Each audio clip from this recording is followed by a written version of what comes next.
Welcome to Off the Cuff, episode 8. Today we're going to be talking about medieval sets, set designs, and stickers, and more. Please comment below if you have a question. We would love to answer your questions about us, our channel, anything you've got. So go ahead and put those down below, and we'll be happy to answer those next time. Today's first question actually has two parts. Ooh. First part is, if you were to design a Lego set with Lego standards, what would you make? I would definitely go old school. I don't know. This is tough.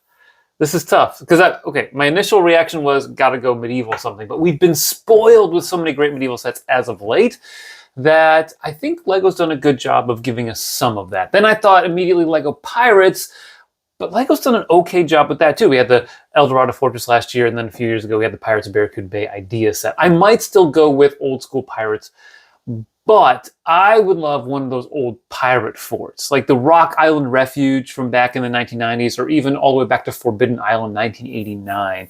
Those are two really cool sets that I would love to see updated and would look, I think, fantastic with modern pieces, building techniques, and more modern minifigs that you could implement into the pirate sets we've gotten recently. So I'm going to go there. Okay, so the second part of that, you kind of just touched on that. What accessories and minifigs would you put with that? So I'm not a huge minifig person. I like minifigs, but I know a lot of you love minifigs, and so you can roast me down in the comments below for that. But I do love accessories. I think it's one of the great things about the Friends line, even though initially when it first came out, I didn't like it. I had to acknowledge it had great accessories, and of course our kids, our two young daughters, love those Friends sets. So if I was doing a pirate fort, I mean, there would be a ton of accessories. You've had like swords and bows and other pieces that would allow them to fight and defend their fortress. You'd have lots of treasure, different types of treasure, like the gold ingots, the gold coins, maybe with the crowns on them that are pretty recent, different treasure chests, and of course, lots of animals. Like I'd love to get some of those, like the turtles that are relatively recent, obviously crabs, and maybe even some seagulls. So just kind of fill that out. One set that comes to mind in terms of all the accessories, and this is not a pirate set, but it's an old, like the Castle 07 line, was the Dwarves Mine. Like when I saw leaked images of that for the first time, it looked cool. But then when they had the official images, they put so many extra accessories into it that I think that helped put that set over the top in my mind, and I ended up buying it. So I would want plenty of accessories in my updated Rock Island Refuge or Forbidden Island. Our next set of questions come from the medieval town square, but some of them have broader applications. So one of those questions is in regards to the stickers. So a lot of people were unhappy with all the stickers in the town square when they would much rather have printed pieces. So why did we get stickers? I think the biggest reason is cost. Lego has a budget for every single set, and it's going to be much more costly to have printed pieces rather than stickers.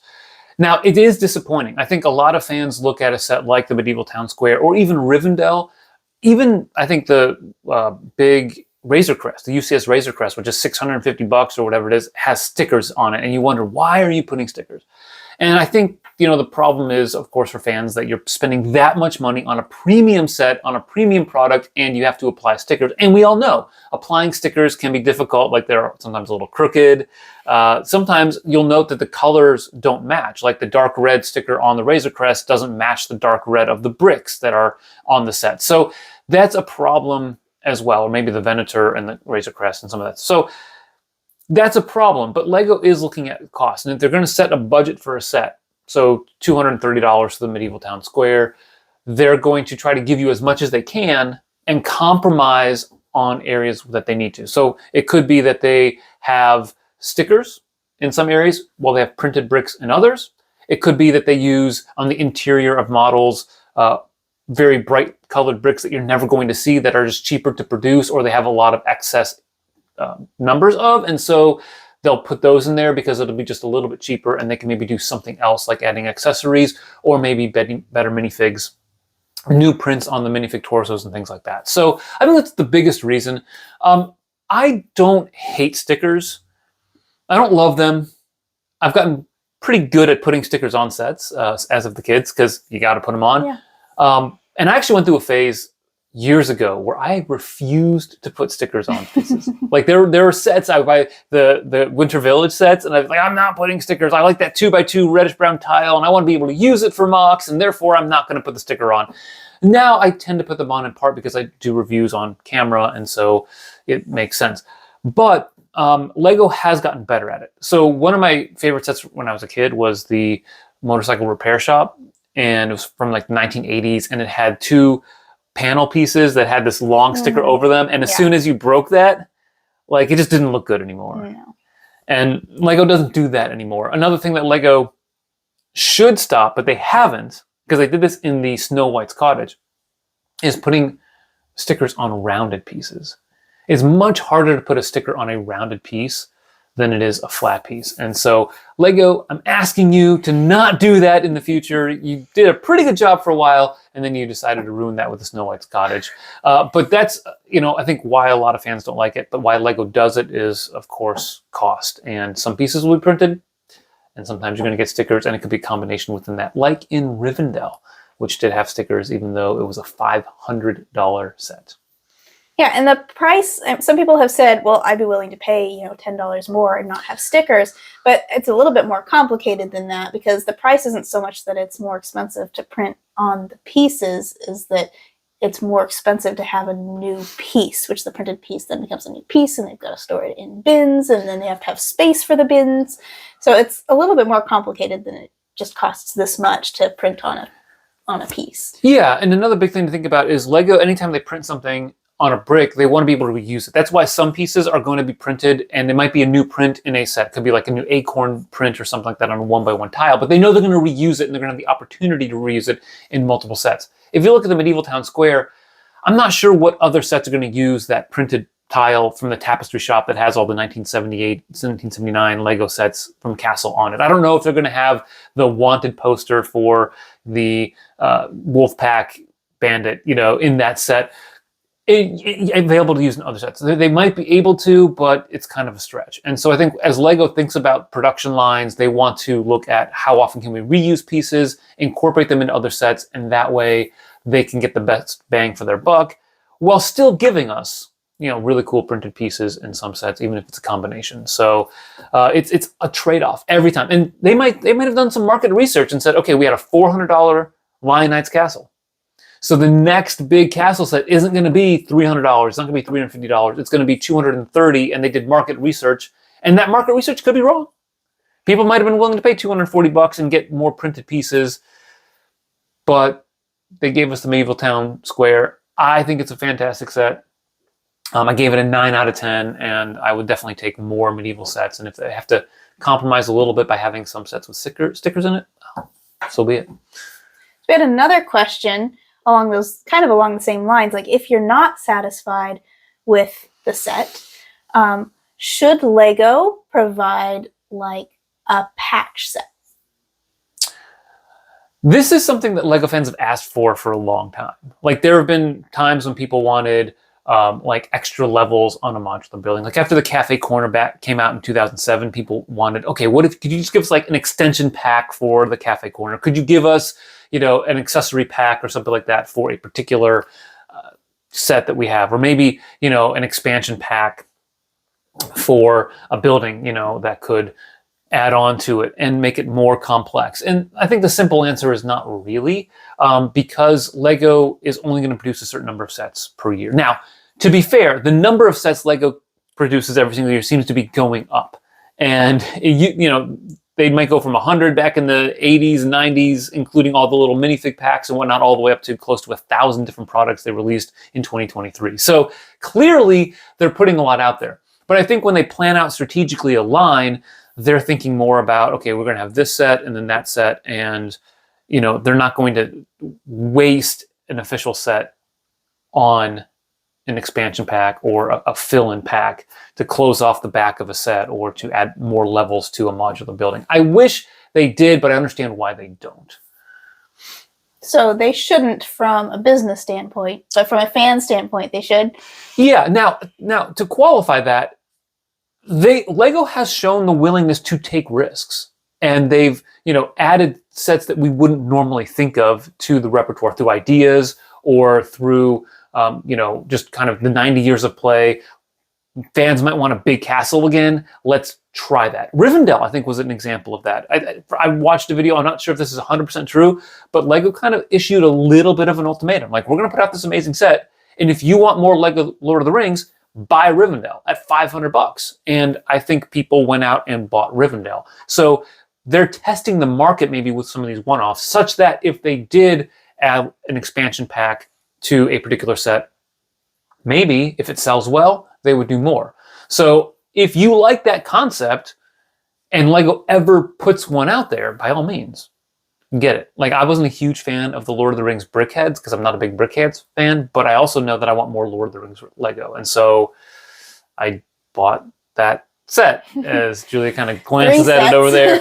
Yeah, I mean, the Lord of the Rings BrickHeads, I mean, they're kind of cool. I like the pieces more than I like the actual sets, and so I might take those apart and incorporate them into our collection in mocks, but yeah. I got to build a few of those, and actually kind of liked them. Yeah. They are kind of cool to build, but they don't do a whole lot for me. Fair enough. But I want more Lord of the Rings Lego, so I bought them. All right, our last question in regards to the medieval town square, and then we'll get back to another topic, is from a father who wants to make a town mock with his daughter this summer. And he wants to know how the castle, the Lion Knight's castle, scales with the medieval town square, and if it would be a good idea to buy 2 town squares to beef it up so that it would fit in with other things. This is a really good question. So I dropped a video a little bit ago that showed all of those sets put together and next to each other, so you can kind of get a sense for how they scale. The Lion Knight's castle and the medieval town square are pretty similar in terms of scale. The building heights of the levels and all of that are pretty similar. And of course, the guard tower on the tavern part of the medieval town square aligns pretty nicely with the Lion Knight's castle. The issue, of course, is that they're both have elements in terms of design that are small. Like, it's weird to say, like a $400 massive castle, the biggest castle footprint we've had as an official Lego set. But if you look at it, it is kind of cramped when you fold it up together. The walkways are a little cramped. Some of the archways are like 3 studs or even like 2-3 studs wide. And it can be hard to kind of maneuver adult hands through those. And so you may want to beef up some of that, maybe expand the Lion Knight's castle a little bit more through a mock, or take the medieval town square, buy a second copy, and fill out some of the buildings. For instance, I think the tapestry shop is a good example of this because it really is half of a building. So the tapestry shop, the woodworkers shop, and then the cheese factory, yeah, like they all fold together into one building.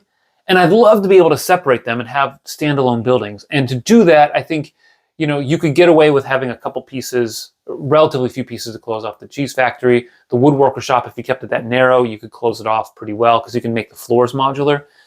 It's the tapestry shop that you would want to have another version of to then double the width of that. I think that's the one that makes the most sense there. The guard tower and the tavern, I think it would be nice to have a second copy of the medieval town square, just so you could close those off and make them separate buildings. The fun part of the square is you would love to have an actual square with the buildings circulating around it. So if you had like 4 or 5 different buildings, would definitely fill it out. So if you have the Lion Knight's castle, you have the medieval town square, and you wanted to get a second copy of one of those, I would recommend actually getting a second copy of the medieval town square. Fill out your buildings, separate them out, and then that way you could actually have a town square, maybe have some little paths working out from that. You can have a little tree with the wanted sign and all that stuff in the middle, and I think that would look really cool and still fit in terms of scale with the Lion Knight's castle, maybe off to the side or back in the distance. So that would be my recommendation. Now that I'm thinking about it, it sounds like a really fun project. Didn't we get a second medieval town square? Well, I might have got her hooked on that. We'll see. That is tempting. That is very tempting. All right, so our last question is a little bit more on a personal level. We had several people commenting on your Ohio State sweatshirt last time. You're wearing another one. Here you go. OH, that's right. So tell us a little bit about what Ohio State means to you. I mean, I'm a huge Ohio State fan. Look, we're based out of Cleveland, Ohio here. And so I don't know how many other YouTube channels on Lego are based out of Ohio or even the Midwest. I think there might be some in like Chicago. I know that Brick Artemis, a good friend, is up there in Wisconsin. So there are some Midwest Lego YouTubers out there. We're here in Cleveland, Ohio. I was born and raised in Cleveland before, going off to college and then grad school in Oklahoma. So boomer sooner. Got to throw that in there. But always a lifelong. Now someone's going to be mad. You know what? Look, I've been to Austin, Texas, great town. Norman is a fantastic town. But I just never, the Buckeye in me never left. And so I got a job back here in Cleveland. And 12 years ago when we moved back here, it was just great to have all my Ohio State gear. I will say, I did once spend 4 weeks in Ann Arbor, Michigan. If you know anything about college sports, you know that Ohio State and Michigan are bitter rivals. And so I spent 4 weeks in Ann Arbor. I wore Ohio State gear every single day. And the people of Ann Arbor, they were friendly. They waved, with one finger. And, I didn't wave back. I just kind of kept to myself. But, I'm very, very proud of being from Ohio. And I like to wear Ohio State gear. I typically try to refrain from other kind of like sports gear and stuff like that on camera, just because I like solid colors. But I was tired that day, wore the Ohio State hoodie, and apparently quite a few people commented on that. Yes, our girls like to give you a very hard time about his fandom. They do, sadly. All right, thanks for watching. Remember to comment below with your questions for next time. Check out this other video of ours. And please like, subscribe, and always remember to keep building together.